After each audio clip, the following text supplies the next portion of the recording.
की शुरुआत आधी रात को समुद्र में एक मछली पकड़ने वाली नाव पर शुरू होती है, जहां मछुआरों ने एक बहुत बड़ी मछली पकड़ी। कुछ ऐसा जिसे वे साफ साफ देख नहीं पाते, जब तक कि एक डरावनी तेज जीव बाहर निकलकर उन पर हमला नहीं कर देता। मछुआरा टेड बुरी तरह घायल हो जाता है। उसके पेट पर गहरा घाव हो जाता है। इसलिए कैप्टन तुरंत मिलिट्री की स्पेशल फोर्सेस से संपर्क करके टेड को बचाने के लिए एक हेलीकॉप्टर भेजने को कहता है और उन्हें बताता है कि उन पर एक अजीब जीव ने हमला किया है। बाकी मछुआरे उस जीव को जहाज पर एक बंद बक्से में फंसा लेते हैं और तभी मिलिट्री हेलीकॉप्टर पहुंच जाता है। वह टेड को अपने साथ ले जाता है, फिर कैप्टन पर बक्सा सौंपने का दबाव डालता है। कैप्टन उन्हें रोकने की कोशिश करता है, लेकिन सैनिक सुनते नहीं हैं। वे बक्सा लेकर चले जाते हैं। मिलिट्री अस्पताल के अंदर एक सीक्रेट लैब में हेलीकॉप्टर उतरता है और टेड को इलाज के लिए अंदर ले जाया जाता है।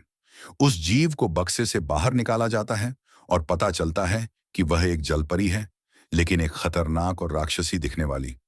जेंडर और बाकी मछुआरे वापस आते हैं और टेड कहाँ है यह जानने के लिए बेताबी से अस्पताल से संपर्क करने की कोशिश करते हैं, लेकिन कोई फायदा नहीं होता। अगले दिन शहर के दूसरे हिस्से में बेन एक छोटी नाव पर एक घायल समुद्री शेर को लेकर आता हुआ दिखाई देता है। वह अपने दोस्तों से मदद मांगता है और पता चलता है कि बेन और उसकी गर्लफ्रेंड मैडी मरीन बायोलॉजिस्ट के तौर पर जानवरों को बचाने का काम करते हैं। उसी रात बेन अपने पुराने दोस्तों से मिलता है, जो वही मछुआरे होते हैं जिन पर जलपरी ने हमला किया था। जेंडर और दूसरे लोग उसे बताते हैं कि टेड के साथ क्या हुआ और उस अजीब जीव के बारे में भी बताते हैं, जिसे वे पूरी तरह से देख नहीं पाए क्योंकि मिलिट्री उसे ले गई थी। बेन इस बात को हंसकर टाल देता है और जोर देकर कहता है कि उन्होंने जरूर ऐसा सोचा होगा, और कहता है कि वह शायद बस एक बड़ी शार्क होगी। पता चलता है कि बेन का परिवार शहर के संस्थापक परिवारों में से एक है। बाद में बेन, मैडी और उनके दोस्त एक बीच पार्टी में जाते हैं। उसी पल एक बच्चा पानी में तैर रहा होता है और अचानक उसे कुछ अजीब महसूस होता है। वह घबरा जाता है और वापस तैरने की कोशिश करता है। तभी एक मरी हुई शार्क उसके बगल में तैरती हुई ऊपर आती है, जो फटी हुई होती है। बेन बच्चे को बचाने के लिए पानी में कूदता है और देखता है कि शार्क का शरीर चबाया हुआ और फटा हुआ है। बेन, जेंडर और मैडी ये पता लगाने की कोशिश करते हैं कि किस तरह का समुद्री जीव शार्क को इस तरह काट सकता है, लेकिन उनमें से कोई नहीं जानता। बाद में उसी रात बेन गाड़ी चलाकर घर जा रहा था और अचानक उसने देखा कि एक अजीब लड़की सड़क के बीच में पूरी तरह नग्न खड़ी है। वह उसकी मदद करने के लिए भागा, उसे अपनी टी शर्ट दी और उसे घर ले आया। अंदर उसने उससे बात करने की कोशिश की, लेकिन उसने एक शब्द भी नहीं कहा। बस अजीब, जिज्ञासु भाव से चारों ओर देखती रही। लेकिन जैसे ही वह दरवाजा खोलने के लिए बाहर निकला, लड़की भाग गई और पूरी तरह गायब हो गई। अगली सुबह बेन ने उसे खोजने का फैसला किया और शहर में घूमने लगा। इस बीच लड़की सड़कों पर घूम रही थी जब तक कि उसे एक दुकान नहीं दिखी जो जलपरी की मूर्तियों से सजी थी। दुकान की मालकिन हेलेन लोगों को अपनी जलपरी की मूर्तियां दिखाने के लिए अंदर बुला रही थी। वह अजीब लड़की हेलेन के सामने खड़ी हो गई और जैसे ही हेलेन ने उसे देखा, वह डर के मारे जम गई। उसे विश्वास नहीं हो रहा था कि वह क्या देख रही है। बेन ने उन्हें दूर से देखा, लेकिन इससे पहले कि वह उन तक पहुंचता, लड़की भाग गई। बेन ने हेलेन से पूछा कि वह लड़की कौन थी, लेकिन हेलेन ने किसी को भी देखने से मना कर दिया। लड़की तब तक घूमती रही जब तक वह मछली पकड़ने के घाटों पर नहीं पहुंच गई। उसे याद आया कि वह मछली पकड़ने के जाल में फंसी हुई थी और बचने के लिए संघर्ष कर रही थी। फिर वह किनारे के पास एक छोटे से घर में पहुंची, जहां उसने एक छोटे लड़के को टीवी देखते हुए देखा और स्क्रीन पर एक कार्टून कैरेक्टर खुद को रेन के रूप में पेश कर रहा था। लड़की ने कार्टून सुनने के बाद नाम दोहराया और कहा कि उसका नाम रेन है। घर का मालिक बाहर आया, उससे बात करने की कोशिश की और उसने बस उसे बताया कि उसका नाम राय है। उसने उसे लिफ्ट देने की पेशकश की, लेकिन आधे रास्ते में उसने कार रोक दी और उस पर हमला करने की कोशिश की। रेन को गुस्सा आया और उसने उस पर हमला कर दिया, जिससे वह तुरंत मर गया। फिर वह अपनी जैकेट पर उसके खून के धब्बे लगे हुए कार से बाहर निकली। उसने उसे उतारा और फेंक दिया। कुछ ही देर बाद उसे सड़क पर जूते मिले, उन्हें पहना और तब तक चलती रही जब तक वह किनारे के दूसरे छोर पर नहीं पहुंच गई, ठीक उसी जगह जहां मैडी और बेन काम करते थे। मैडी स्कूल के बच्चों के एक ग्रुप को टूर दे रही थी, उन्हें समुद्री जानवर दिखा रही थी और उन्हें बचाए गए समुद्री शेर के साथ बातचीत करने दे रही थी। अचानक रेन सी लाइन के सामने आ जाती है और जानवर तुरंत घबरा जाता है और एक डरावनी आवाज निकालता है जिससे बच्चे चिल्लाने लगते हैं। मैडी कंफ्यूज हो जाती है और पहले रेन को नोटिस नहीं करती क्योंकि वह बच्चों को खतरे से दूर ले जाती है। बेन काम पर आता है और रेन को वहां खड़ा देखता है। वह कमजोर और थकी हुई है और उसकी स्किन पर अजीब से स्केल्स बन रहे हैं। वह उससे चुपचाप खड़े रहने के लिए कहता है, जबकि वह फिर से डॉक्टर को बुलाता है। बेन कॉल करने के लिए एक तरफ हट जाता है, रेन को अकेला छोड़कर। जैसे ही सूरज डूबने लगता है, रेन जमीन पर गिर जाती है, बहुत दर्द में पानी की ओर रेंगती है। वह खुद को समुद्र में फेंक देती है, अपने कपड़े फाड़ देती है और फिर से मरमेड में बदल जाती है। बेन को पानी में छपछपाहट की आवाज सुनाई देती है और वह जल्दी से अंडर वाटर कैमरा चेक करता है और देखता है कि रेन अपनी असली रूप में उसकी आंखों के सामने तैर रही है। हैरान होकर वह जो उसने देखा उसे वेरीफाई करने के लिए पानी में कूदता है, लेकिन रेन उस पर हमला करती है और उसे घायल कर देती है, जिसके बाद वह मुश्किल से बच पाता है। घायल और डरा हुआ वह सीधे हेलेन के पास जाता है और उन्हें सब कुछ बताता है कि वह सही थी, कि उसने खुद मरमेड को देखा और जो कहानियां वह इतने सालों से बता रही थी वे सच थीं। हेलेन उसे बताती है कि वह जानती है कि मरमेड ने ही उसे घायल किया है, क्योंकि वह उसे पानी के अंदर शिकार के रूप में देखती है। लेकिन इंसान यह नहीं समझते। वह उससे अपने परिवार से उन मरमेड्स के खिलाफ उसके पूर्वजों द्वारा किए गए बड़े पैमाने पर कत्लेआम के बारे में पूछने के लिए कहती है, यह समझाते हुए कि उसे अपने परिवार की उनका शिकार करने की खूनी विरासत मिली है। बेन हैरान है। उसे यकीन नहीं हो रहा कि जिन जीवों को वह सिर्फ कहानियों में मानता था वे सच में मौजूद हैं। यह एहसास होने पर कि जेंडर सही था, वह रेन को ढूंढने के लिए उसके और उसके पिता के साथ नाव पर चला जाता है। जेंडर उसका नाव पर स्वागत करता है, लेकिन समुद्र के बीच में जब बेन जेंडर को जल परी की ओर भाला उठाते हुए देखता है तो उसे बुरा लगने लगता है। बेन को अपने परिवार के हिंसक अतीत के बारे में हेलेन की बातें याद आती हैं और आखिरी सेकंड में वह हथियार को दूर धकेल देता है, जिससे रेन बच जाती है। जेंडर गुस्से में फट पड़ता है, बेन से कहता है कि वह सिर्फ एक मेहमान है और यह उनका शिकार है। बेन अपनी बात पर अड़ा रहता है, कहता है कि वह यहाँ जल परियों की रक्षा करने आया है, उन्हें मारने नहीं। जेंडर जोर देता है कि योजना एक जल परी को पकड़कर सेना के साथ सौदा करने की है, ताकि वे टेड को वापस पा सकें। अचानक उन्हें नाव के नीचे कुछ हलचल महसूस होती है और बेन पानी में कूद जाता है, यह सोचकर कि वह रेन है, लेकिन उसे नाव के प्रोपेलर में फंसा हुआ एक अजीब डिवाइस मिलता है। उसे वैसी ही आवाज निकल रही थी जैसी जलपरी की आवाज होती है, जिसे साफ तौर पर उन्हें लुभाने के लिए बनाया गया था। वह उसे ऊपर लाता है और वे पाते हैं कि यह जीपीएस ट्रैकिंग वाला एक कैमरा है, जो सेना का उपकरण है, जिसे जलपरियों को आसानी से आकर्षित करने के लिए बनाया गया है। जेंडर वह डिवाइस ले लेता है और वे सब घर चले जाते हैं। इस बीच रेन फिर से समुद्र से बाहर निकलती है, नग्न और ठंड से कांप रही थी। वह एक घर के बाहर सूख रहे कपड़ों में से कपड़े चुराती है और जब मालिक उसे पकड़ लेती है तो वह चिल्लाती है। रेन सहज रूप से एक धातु की छड़ पकड़ती है और उसे भयानक ताकत से उस पर फेंक देती है। छड़ एक लकड़ी के खंभे में गहराई तक धंस जाती है। वह औरत इतनी डर जाती है कि वह पीछे हट जाती है और रेन को जो चाहे लेने देती है। फिर रेन बेन के घर जाती है, लेकिन वह उसे नहीं मिलता, इसलिए वह हेलेन की दुकान पर जाती है। जैसे ही हेलेन उसे देखती है, वह जल्दी से दरवाजा बंद कर देती है और उससे बात करने की कोशिश करती है। रेन दो जल परियों की एक मूर्ति उठाती है और कुछ समझाने की कोशिश करती है। अचानक वह मूर्ति को दो हिस्सों में तोड़ देती है, दोनों जल परियों को अलग करती है और एक की ओर इशारा करती है जैसे कह रही हो, यह मैं हूं।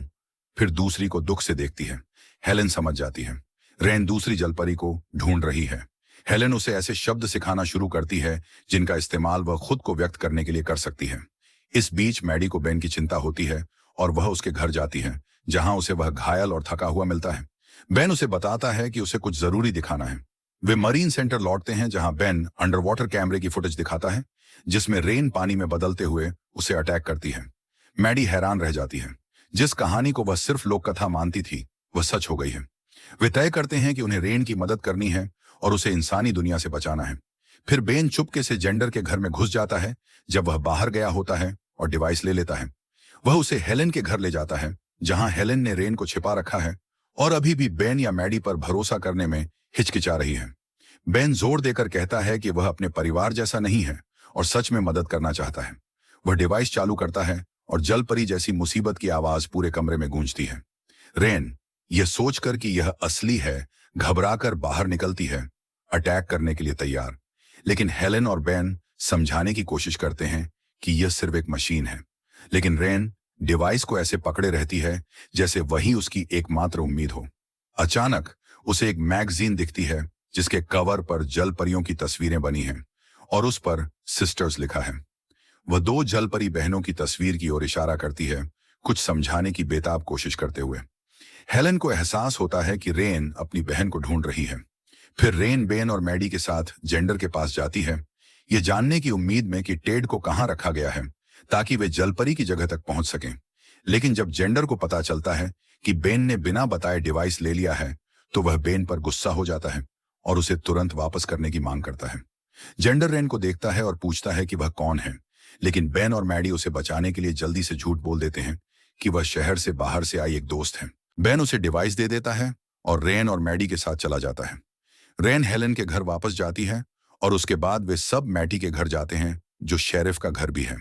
इस बीच शेरिफ सड़क पर एक क्राइम सीन पर काम कर रहा है, उसी सड़क पर जहां रेन ने उस आदमी को मारा था जिसने उस पर हमला करने की कोशिश की थी। जिस औरत के कपड़े रेन ने चुराए थे, वह वहां शेरिफ को बता रही है कि क्या हुआ, लेकिन उसे कोई फर्क नहीं पड़ता क्योंकि यह सिर्फ चोरी के कपड़ों का मामला लगता है। जब तक उसे पोल पर लगे असर का अंदाजा नहीं होता, जो बड़ा सा गड्ढा पीछे रह गया था। उस तरह की ताकत के लिए एक चोर से कहीं ज्यादा खतरनाक संदिग्ध की जरूरत होगी। शेरिफ अपनी जांच पूरी करने के बाद घर लौटता है और मैटी और बेन उसे सड़क पर हुई घटना के बारे में बात करते हुए सुनते हैं, जिसमें वह बताता है कि घटनास्थल पर मिला खून इंसान का नहीं है। बेन और मैडी घबरा जाते हैं। उन्हें डर लगता है कि रेन के बारे में सच्चाई सामने आ जाएगी और उसे एक खतरे के तौर पर ढूंढा जाएगा। इस बीच मिलिट्री हॉस्पिटल में टेड जागता है और बार बार नर्स से बात करने की कोशिश करता है, लेकिन उसे पता चलता है कि जब भी वह बोलता है, वह उसे बेहोश कर देती है। वह उसकी जेब में उसका फोन देखता है और उसे चुराने का प्लान बनाने लगता है। हेलेन के घर पर रेन अभी भी जाग रही है।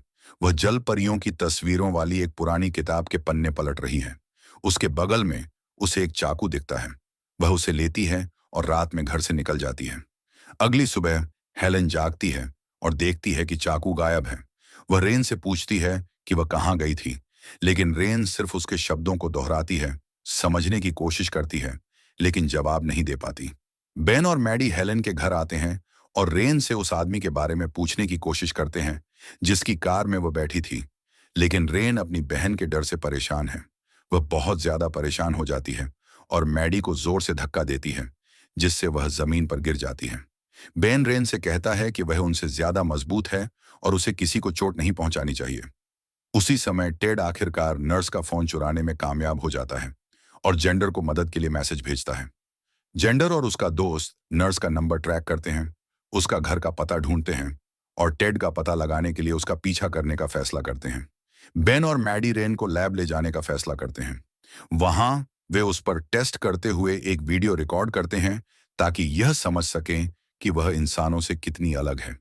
नतीजों से पता चलता है कि उसमें बहुत ज्यादा इंटेलिजेंस और सीखने की असामान्य रूप से तेज गति है। बेन उसके रिफ्लेक्सेस को मापता है और पाता है कि वे इंसानों से कहीं ज्यादा तेज हैं।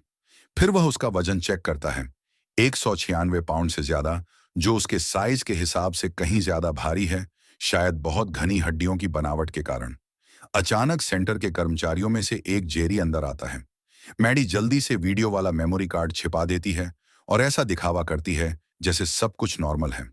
फिर बेन को जेंडर का एक मैसेज मिलता है जिसमें वो बताता है कि वह नर्स का पीछा कर रहा है। बेन बहुत खुश होता है।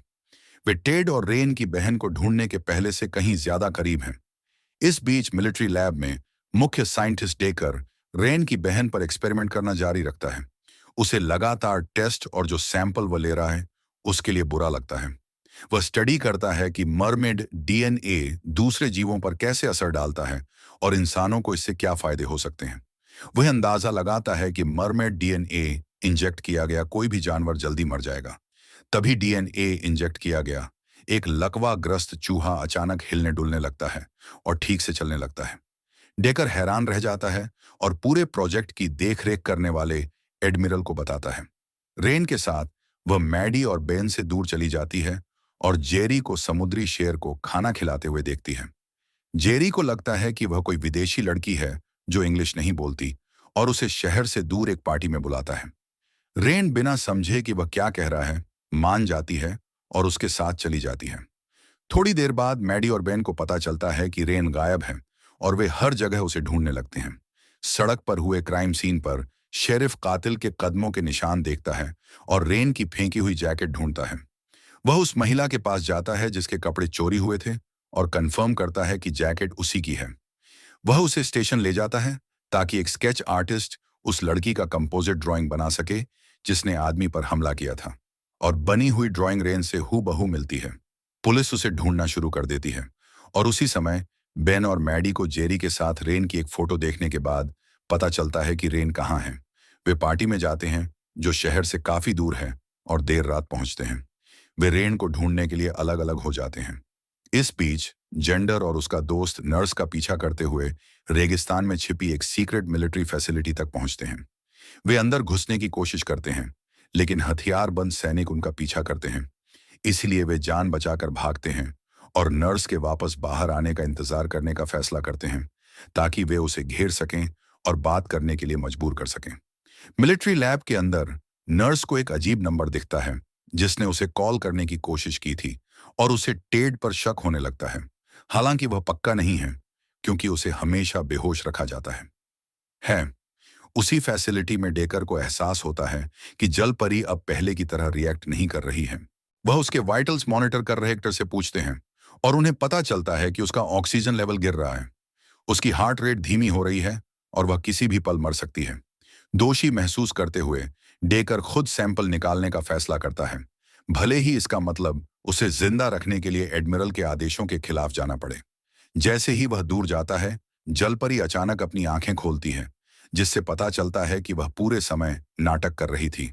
पार्टी में वापस मैटी आखिरकार रेन को ढूंढ लेती है। तभी रेन स्विमिंग पूल में गिर जाती है। मैटी घबरा जाती है। उसे डर लगता है कि रेन का शरीर सबके सामने बदल जाएगा, लेकिन रेन का शरीर इंसान ही रहता है और वह आसानी से बाहर निकल आती है।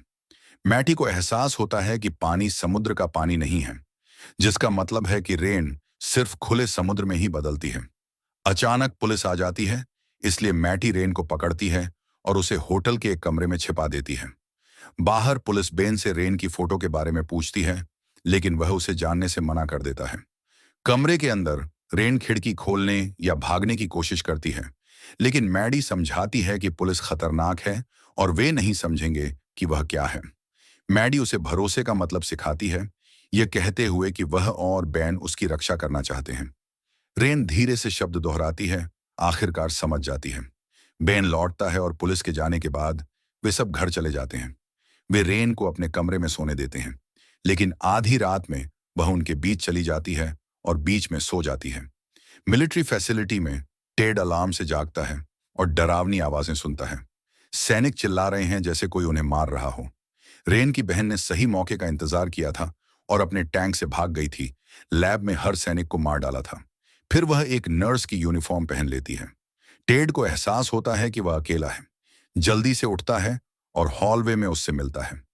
यह सोचकर कि वह सिर्फ एक नर्स है, वह उसकी मदद करता है और साथ में वे भाग जाते हैं।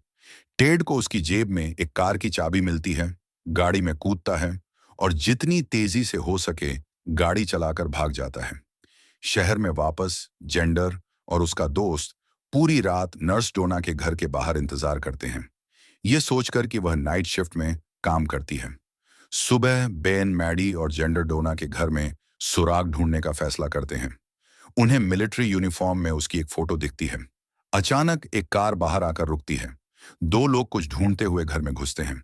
ग्रुप तब तक छिप जाता है जब तक घुसपैठिए चले नहीं जाते।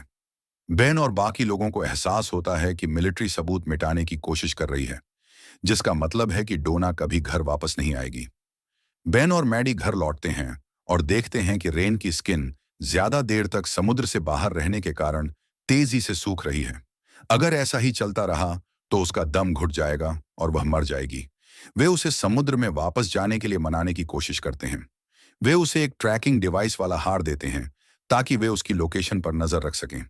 इस बीच टेड और रेन की बहन जंगल से गाड़ी चला रहे होते हैं जब टेड को नर्स का फोन मिलता है और वह जेंडर को फोन करके बताता है कि वह कहाँ है।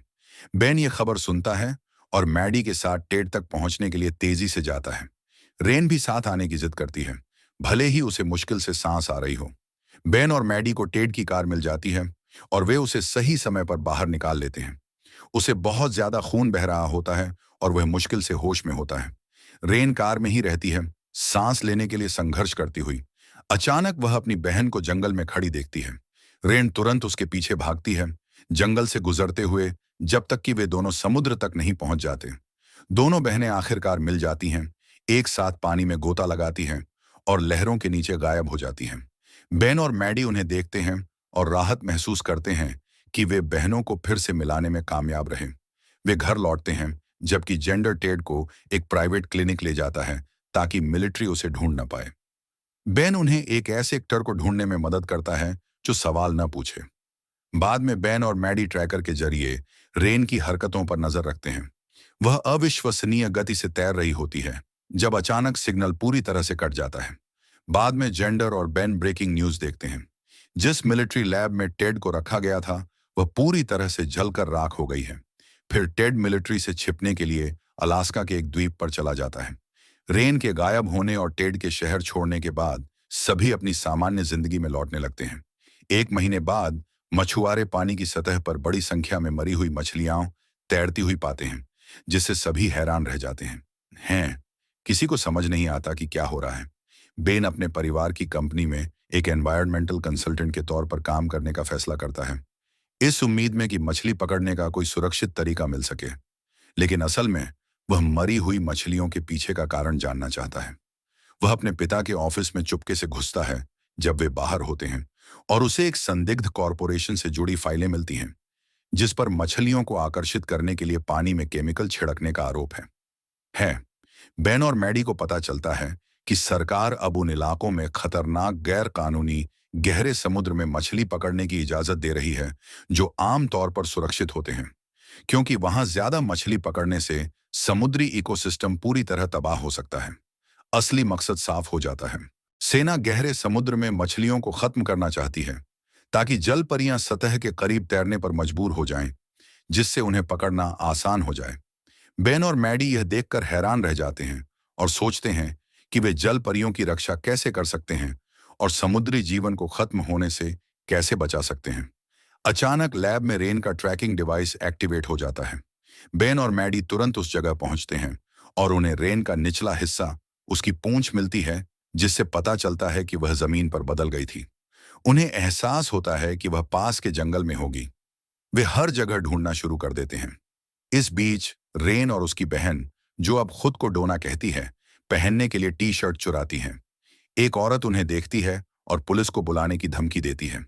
डोना जोर देती है कि उन्हें समुद्र में लौट जाना चाहिए, लेकिन रेन उसे बताती है कि उन्हें इंसानों की मदद की जरूरत है और सभी इंसान खतरनाक नहीं होते। वह डोना को लैब में बेन और मैडी के पास लाती है। थोड़ी देर बाद बेन और मैडी लौटते हैं और देखते हैं कि रेन उन्हें गर्मजोशी से गले लगा रही है। डोना के उलट, जो उन पर भरोसा नहीं करती और हमला करने की तैयारी करती है। जल परियों के फिर से जमीन पर होने की खबर सुनकर हेलेन आती है।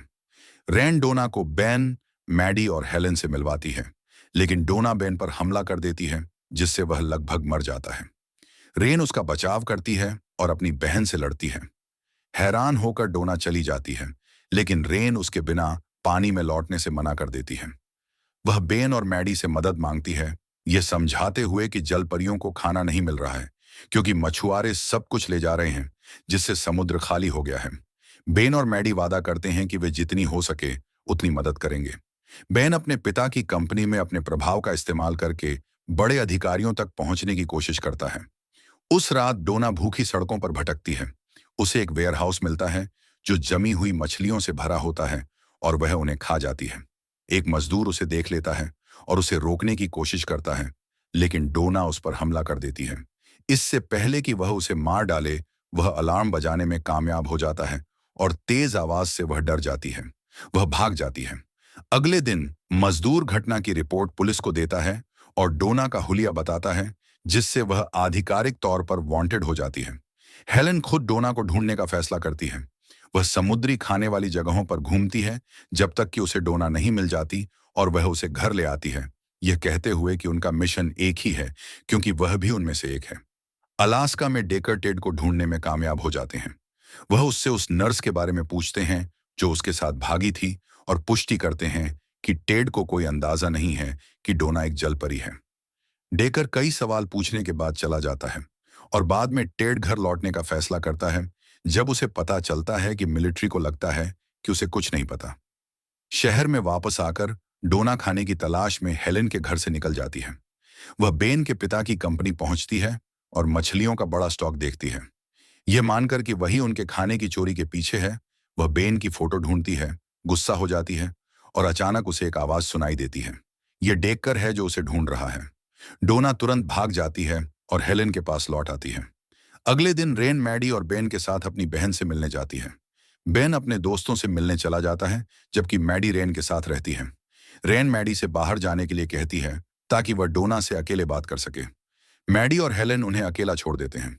डोना रेन से कहती है कि उन्हें समुद्र में वापस जाना होगा, लेकिन रेन जोर देती है कि अब यह सुरक्षित नहीं है, वहां उनका शिकार किया जाएगा। वह अपनी बहन से बेन और मैडी पर भरोसा करने के लिए कहती है क्योंकि वे सच में मदद करना चाहते हैं। डोना गुस्सा हो जाती है, कहती है कि उसने बेन की फोटो उस जगह देखी जहां से उनका खाना चोरी हुआ था। रेन समझाती है कि फोटो में दिख रहा आदमी बेन का पिता है, खुद बेन नहीं, और बेन अच्छा है। डोना गुस्सा हो जाती है और रेन पर इंसानों जैसा बनने का आरोप लगाती है, अपनी बहन के बजाय उन्हें चुनने का। इस बीच पुलिस स्टेशन में जासूस रिपोर्ट में समानताएं देखने के बाद डोना और रेन की जांच शुरू करती है। उसे शक है कि वे ड्रग एडिक्ट हो सकते हैं और उनकी तस्वीरें हर जगह लगा देती हैं। अचानक एक बेघर आदमी तस्वीर पहचानता है और उसे बताता है कि उसने उन्हें मरीना के पास बेन और मैडी की लैब के पास देखा था। शहर भर में डेकर डोना को हर जगह ढूंढता रहता है, लेकिन कोई सफलता नहीं मिलती। बेन अपने दोस्तों से मिलने आता है, जिसमें टेड भी शामिल है, जो उसे डेकर द्वारा पूछे गए सवालों के बारे में बताता है। उनमें से एक यह था कि क्या वह नर्स जो उसके साथ भागी थी, उसने कभी उसके लिए गाना गाया था। बेन को तुरंत याद आता है कि रेन ने पहली बार उसके लिए गाना गाया था और उस पल से वह उस आवाज का दीवाना हो गया था। उसे एहसास होता है कि डेकर ने भी वह गाना सुना था और इसीलिए वह बेसब्री से डोना को ढूंढ रहा है। इस बीच जेंडर जलपरियों के विचार से जुनूनी हो जाता है और उसे यकीन हो जाता है कि सेना उनका शिकार कर रही है। उस रात बैन अपनी व्हील चेयर पर बैठी मां का साथ देने के लिए अपने घर पर एक सभा में जाता है और मैटी भी उसके साथ जाती है। वहां वह रेलना डेकर को बेन के पिता से अपनी खोज के बारे में बात करते हुए देखता है। एक दुर्लभ मछली के स्पाइनल एक्सट्रैक्ट का इस्तेमाल करके एक नई ट्रीटमेंट, जिससे माना जाता है कि एक लकवाग्रस्त चूहे को फिर से चलने फिरने लायक बनाया गया था। बेन की मां को उम्मीद जगती है, लेकिन बेन डेकर को एक तरफ ले जाता है और उस पर अपनी मां को झूठी उम्मीद देने और नैतिक सीमाएं पार करने का आरोप लगाता है। डेकर माफी मांगता है, फिर बेन से पूछताछ शुरू करता है, यह जानने की उम्मीद में कि जलपरी कहाँ है। बेन उसे बीच में ही रोक देता है, कहता है कि वह जानता है कि डेकर क्यों ढूंढ रहा है और जलपरी के गाने की तुलना एक ड्रग से करता है, कुछ ऐसा जो आपको अपनी लत लगा लेता है। पहली बार सुनने के बाद बेन की समझ से डेकर हैरान रह जाता है और डोना का पता जानने की गुहार लगाता है। बेन तब तक मना कर देता है जब तक डेकर उसे पहले सेना की योजना नहीं बताता। डेकर बताता है कि सेना ने इलाके की सभी मछलियों को अपने जहाजों के पास चारे के तौर पर इकट्ठा कर लिया है। जैसे ही जलपरियां पास आएंगी वे उन्हें पकड़ लेंगे और यह सब आज रात होने वाला है। बेन और मैडी तुरंत रेन को फोन करते हैं, उससे विनती करते हैं कि वह पानी के पास न जाए। वे उसे चेतावनी देते हैं कि जिस आदमी ने डोना को चोट पहुंचाई थी वह उसका शिकार कर रहा है। रेन और डोना इसके बजाय उसे फंसाने का फैसला करते हैं। वे वही डरावनी सायरन वाली आवाज निकालते हैं जो बेन और डेकर दोनों ने पहली बार सुनी थी। बेन और मैडी आवाज की तरफ भागते हैं, तभी डेकर वहां पहुंचता है और आखिरकार रेन और डोना को देखता है। यह एहसास होने पर कि दोनों जल परियां हैं, वह उन्हें घेर लेता है और रेन हमला करती है, उसे मारने के लिए तैयार। बेन और मैटी उसे रोकते हैं, लेकिन वह समझ नहीं पाती कि वे उस आदमी की रक्षा क्यों कर रहे हैं जिसने उसकी बहन को नुकसान पहुंचाया था। धोखा महसूस करके रेन डोना के साथ चली जाती है। रास्ते में डोना रेन से कहती है कि उन्होंने समुद्र में जो कुछ भी सीखा वह सच है, उन्हें जमीन और समुद्र पर रहने वालों को मारना होगा। लेकिन रेन जोर देती है कि उन्हें सिर्फ बुरे लोगों को नष्ट करना चाहिए, निर्दोषों को नहीं। डोना गुस्से में आ जाती है, रेन पर अपनी बहन के बजाय इंसानों को चुनने का आरोप लगाती है। फिर गुस्से में समुद्र की ओर चली जाती है। ठीक उसके पानी में कूदने से पहले जेंडर उसे जल परी में बदलते हुए देख लेता है। हैरान और उत्साहित होकर वह तुरंत उसका शिकार करने का फैसला करता है। रेन मरीन सेंटर पहुंचती है और अपनी बहन को मिलिट्री से बचाने के लिए समुद्र में गोता लगाने की कोशिश करती है, लेकिन पुलिस उसके पीछे आ जाती है और उसे गिरफ्तार करके स्टेशन ले जाती है। मैडी, जो अभी भी लैब में है, मिलिट्री जहाज के कोऑर्डिनेट्स ट्रैक करती है और बेन और जेंडर को अपडेट करती है, जो पहले से ही मछली पकड़ने वाली नाव पर हैं। वे उस जगह पहुंचते हैं, लेकिन मिलिट्री जहाज पानी में रुका हुआ है, पूरी तरह से खाली। डेक पर खून फैला हुआ है। डरे हुए जेंडर के पिता उनसे तुरंत वहां से निकलने के लिए कहते हैं। अचानक उनका इंजन बंद हो जाता है और बेन का मैडी से संपर्क टूट जाता है। पुलिस स्टेशन में रेन से पूछताछ की जाती है। शेरिफ उससे उस आदमी के बारे में पूछता है जिसे उसने मारा था और जोर देता है कि किसी ने जरूर उसकी मदद की होगी। वह उसके ज्यादातर सवालों को गलत समझती है और गर्व से उसे बताती है कि बेन और मैडी ने उसकी मदद की थी। शेरिफ हैरान रह जाता है और ऑफिसर को मैडी को लाने का आदेश देता है। मैडी उलझन में आती है, तभी उसके पिता उस पर झूठ बोलने का आरोप लगाते हैं। वह माफी मांगती है और सब कुछ कबूल करने का फैसला करती है। वह रेन को होल्डिंग रूम में लाती है और उसे रेन के बदलते हुए हाथ दिखाती है। शेरिफ हैरान रह जाता है। उसे एहसास होता है कि बचपन में सुनी कहानियां सच थीं। वह भावुक हो जाता है, तुरंत उन पर विश्वास कर लेता है और मदद करने का फैसला करता है। मैडी और रेन दोनों को आजाद कर देता है। वे लैब में वापस भागते हैं और बेन से संपर्क करने की कोशिश करते हैं। रेन को लगता है कि डोना बिना किसी झिझक के उसे मार सकती है। इस बीच रुकी हुई नाव पर जेंडर के पिता इंजन ठीक करने की कोशिश कर रहे होते हैं। तभी अचानक समुद्र से जल परियों का एक झुंड हमला कर देता है। भाले उड़ रहे थे, जो साफ तौर पर जल परियों के बनाए हुए हाथ से बने हथियार थे। उनमें डोना और एक नर जल मानव भी था।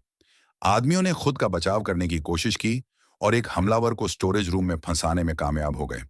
फिर डोना सीधे टेड के सामने आ जाती है। क्योंकि उसने मिलिट्री लैब में उसका गाना सुना था, वह फिर से मोहित हो जाता है और नशे की हालत में उसकी ओर चलने लगता है। उसके दोस्त उसे वापस खींचने की कोशिश करते हैं और उनमें से एक आसमान में एक फ्लेयर फायर करता है, जिससे डोना चौंक जाती है। तेज रोशनी से डरकर वह पानी में गहराई में गोता लगाती है और गायब हो जाती है। समूह जश्न मनाता है, यह सोचकर कि वे म्यूरोल्क में से एक को फंसाने में कामयाब हो गए हैं, जब तक उन्हें एहसास नहीं होता कि उसने दरवाजा तोड़ दिया है और भाग गया है। जैसे ही वह इंसान का रूप लेता है, वे उसकी पूंछ देख लेते हैं। अचानक जेंडर के पिता चिल्लाते हैं।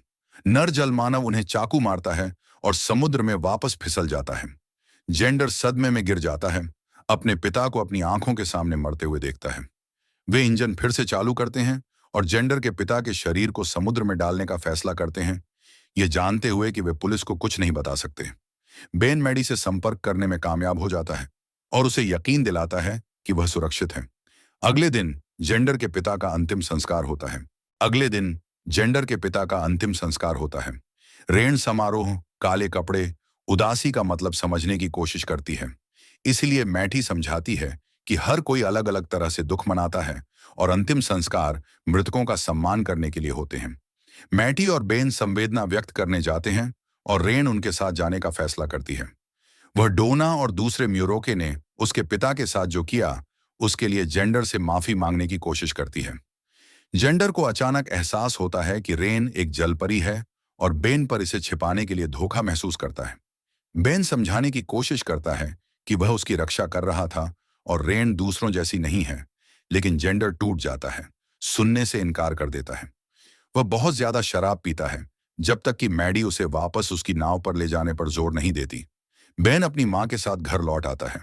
अंतिम संस्कार में हेलन बेन के पिता के साथ बैठती है और उनके बीच मतभेद होने के बावजूद आने के लिए उन्हें धन्यवाद देती है, खासकर इसीलिए क्योंकि वह शहर के मछुआरों का फायदा उठाकर पैसे कमाता है।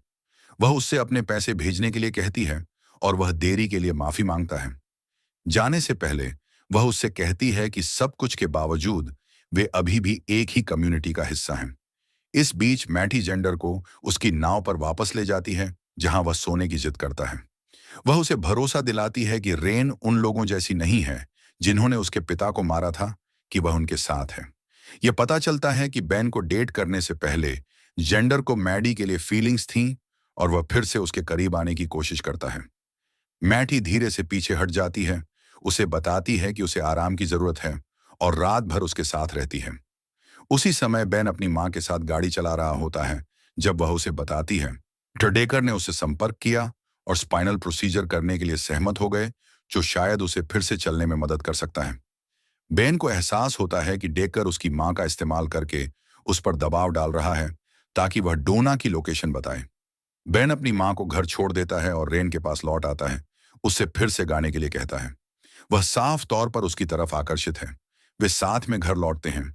उस रात डोना एक नर और एक मादा जलपरी के साथ किनारे पर आती है, जिसका मकसद रेन को वापस पाना है।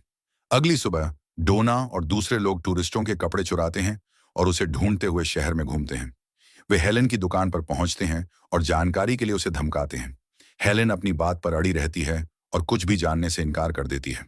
वह तुरंत बेन को फोन करती है, उसे चेतावनी देती है कि डोना और मुरोके शहर में खुले घूम रहे हैं। शेरिफ को शहर में 3 खतरनाक लोगों के बारे में रिपोर्ट मिलती है।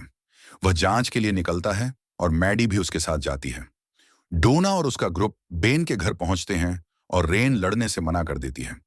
वह उनके साथ जाने के लिए मान जाती है, लेकिन जल्द ही उसे एहसास होता है कि वे असल में उसे मारने आए थे।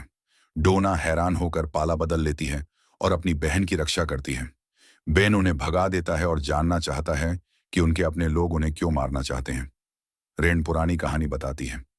एक जलपरी को एक इंसान से प्यार हो गया था और उसने उसे एक बच्चा दिया, लेकिन बच्चा पूरी तरह से इंसान नहीं था, इसलिए उस आदमी ने बच्चे को जंगल में ले जाकर मार दिया। जलपरी दुख में वापस समुद्र में भाग गई, लेकिन इंसान उसे खोने का दुख बर्दाश्त नहीं कर पाया। उसने आदमियों का एक ग्रुप इकट्ठा किया, समुद्र में जलपरियों का शिकार किया और उनमें से कई को मार डाला। तब से मरफोक मानते हैं कि इंसान सबसे बड़ा खतरा है।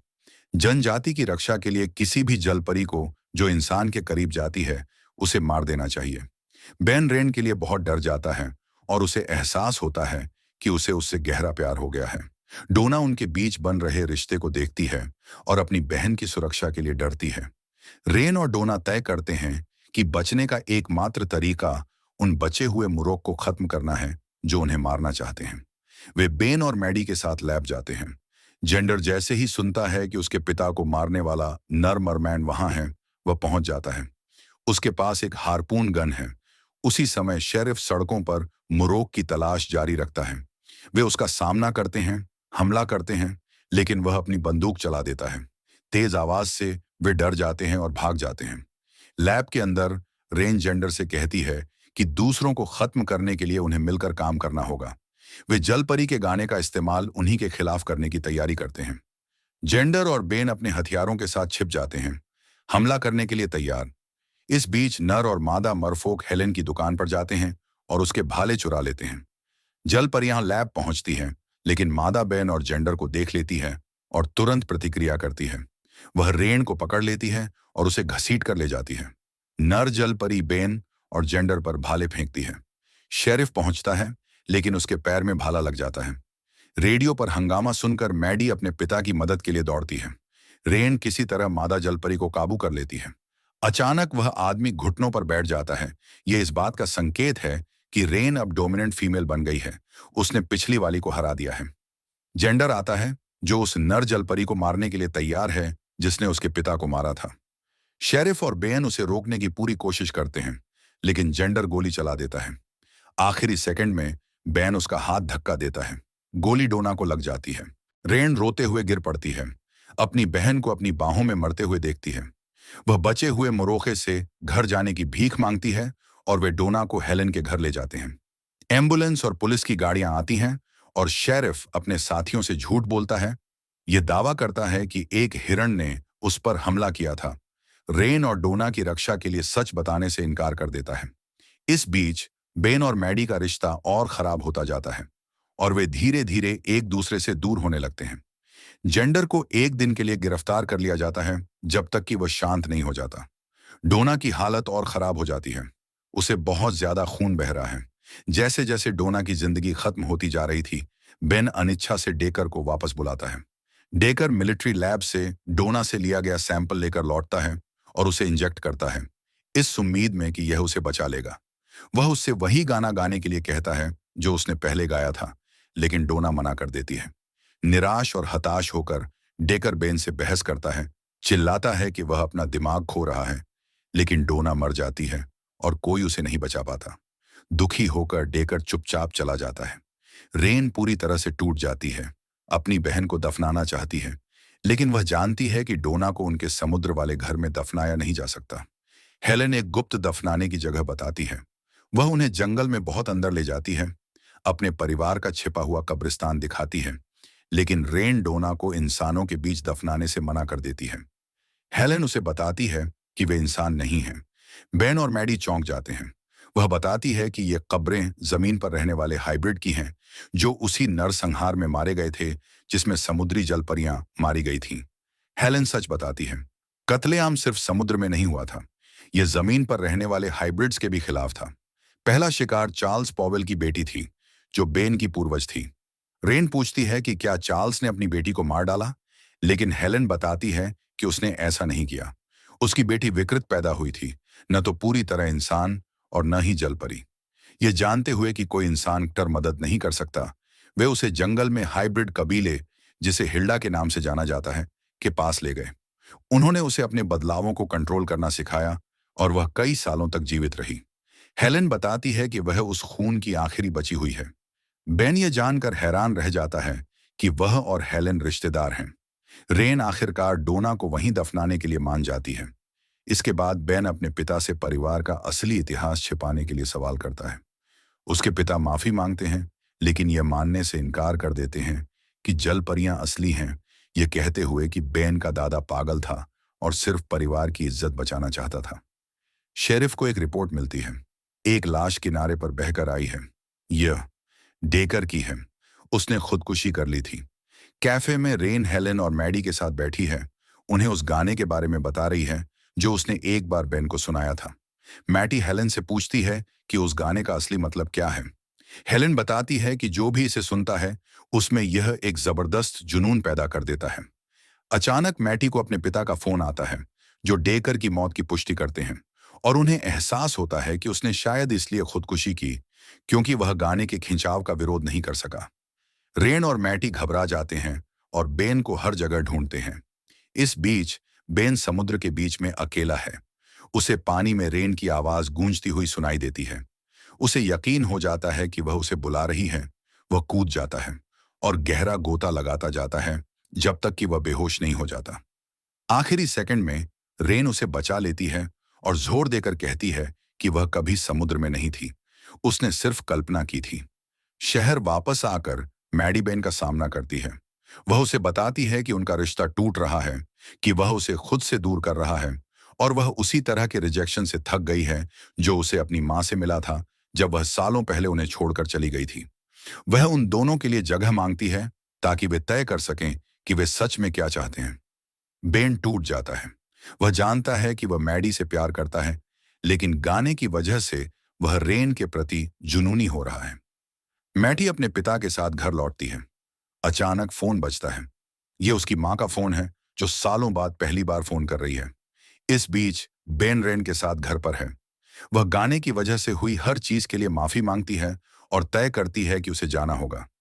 वह हेलेन के साथ रहने और बेन से दूर शहर में एक नई जिंदगी शुरू करने का फैसला करती है। बेन बिल्कुल अकेला रह जाता है क्योंकि उसने मैडी और रेन दोनों को खो दिया है।